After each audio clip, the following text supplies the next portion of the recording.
ನಮ್ಮ ನವೀನ್ ಸಜ್ಜು ಸರ್ ಇದ್ದಾರೆ ನೋಡಿ, ಸಿಂಗರ್ ನವೀನ್ ಸಜ್ಜು ಸರ್, ಅವ್ರದ್ದು ಒಂದು ಲೋ ನವೀನ ಅಂತೇಳಿ ಒಂದು ಸಬ್ಜೆಕ್ಟ್ ನಡೀತಾ ಇತ್ತು. ಆ ಲೋ ನವೀನ ಸಬ್ಜೆಕ್ಟ್ಗೆ ನನ್ನನ್ನು ಒಂದ್ಸರಿ ಡೈಲಾಗ್ ರೈಟರಾಗಿ ಬರ್ನಿ ನೀವು ಫ್ರೀ ಆಗಿದ್ದಾಗ ಅಂತೇಳಿ ನನ್ನನ್ನು ಕರೆದ್ರು. ಒಂದು screen play, dialogue screen play ಏನಿರ್ತೋ ಅದನ್ನೆಲ್ಲ ಮಾಡ್ತಾ ಇರಬೇಕಾದಾಗ ಅದ್ರ ಟೋಟಲ್ ಲ್ಯಾಂಗ್ವೇಜ್ ಬಂದ್ಬಿಟ್ಟು ಮಂಡ್ಯ ಸ್ಟೈಲ್ ಇತ್ತು.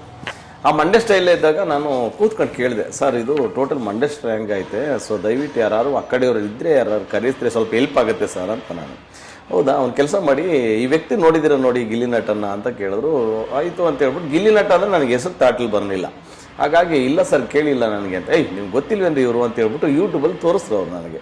ಅವಾಗೆಲ್ಲ ಟಿಕ್ ಟಾಕ್ ಟೀಟ್ಯಾಗಳು ಅಂತ ಹೇಳ್ಬಿಟ್ಟು ಒಂದು ನೋಡಿದ ಮಸ್ಕೊಂಡು ಒಂದು ಮಾಡ್ತಾರೆ ಅಂತ. ಅಯ್ಯೋ ಕರೆಕ್ಟಾಗಿದ್ದಾರಲ್ಲ ಸರ್ ಇವ್ರು ಕರೆಸಿ ಅಂತ ಹೇಳಿದ್ರು. ಅವರು ಅಲ್ಲಿಂದ ನನ್ನ ಕರೆಸಿದ್ರು. ಕರೆಸಾದ್ಮೇಲೆ ಇಮಿಡಿಯೇಟ್ ನನಗೂ ಅವ್ರಿಗೂ ಸ್ವಲ್ಪ ಪರಿಚಯ ಆಯಿತು.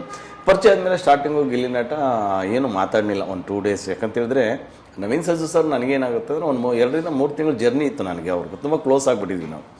ಇವನು ಹೊಸ್ದಾಗಿ ಬಂದಲ್ಲ ಗಿಲ್ಲಿ ನಟ, ಆವಾಗ ಏನಾಗುತ್ತೆ ನಮ್ಮ ಜೊತೆಲೆಲ್ಲ ಸ್ವಲ್ಪ ಕ್ಲೋಸ್ ಆಗಿ ನಮ್ಮನ್ನು ಅಂಡರ್ಸ್ಟ್ಯಾಂಡಿಂಗ್ ಮಾಡ್ಕೊಳ್ಳೋಕ್ವರೆಗೂ ಸ್ವಲ್ಪ ಟೈಮ್ ತೊಗೊಂಡ್ರು ಅವರು.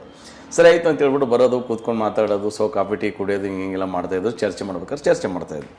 ಯಾವುದೋ ಒಂದು ವಿಶೇಷ ಒಂದು ಸೀಕ್ವೆನ್ಸ್ಗೆ ಒಂದು ಕಾಮಿಡಿ ಡೈಲಾಗ್ ಬೇಕು ಅಂತ ಹೇಳ್ಬಿಟ್ಟು ಡಿಸ್ಕಷನ್ ನಡೀತಾ ಇತ್ತು. ಸರಿ ಆಯಿತು ಅಂತ ಹೇಳ್ಬಿಟ್ಟು ಡಿಸ್ಕಷನ್ ಮಾಡಬೇಕಾದಾಗ ಅವರೊಂದು ಕಾಮಿಡಿ ಹೇಳಿದ್ರು, ಅದು ನಾರ್ಮಲ್ ಆಗಿತ್ತು. ನಾನೊಂದು ಕಾಮಿಡಿ ಹೇಳಿದೆ, ಬಿದ್ದು ನಕ್ಬಿಟ್ರು. ಯಾರು ನವೀನ್ ಸಜ್ಜು ಸರ್ ಇರ್ಬೋದು, ಇನ್ನೂ ಸುಮಾರು ಜನ ಫ್ರೆಂಡ್ಸ್ಗಳು ಯಾರಿದ್ರು, ಅದೆಲ್ಲ ಅದರಲ್ಲಿ ಎದ್ದು ಬಿದ್ದು ನಕ್ಕಿದ್ದು ಗಿಲ್ಲಿ. ಫುಲ್ ವಿಡಿಯೋಗಾಗಿ SP Focus ಯೂಟ್ಯೂಬ್ ಚಾನಲ್ನ ವಿಸಿಟ್ ಮಾಡಿ.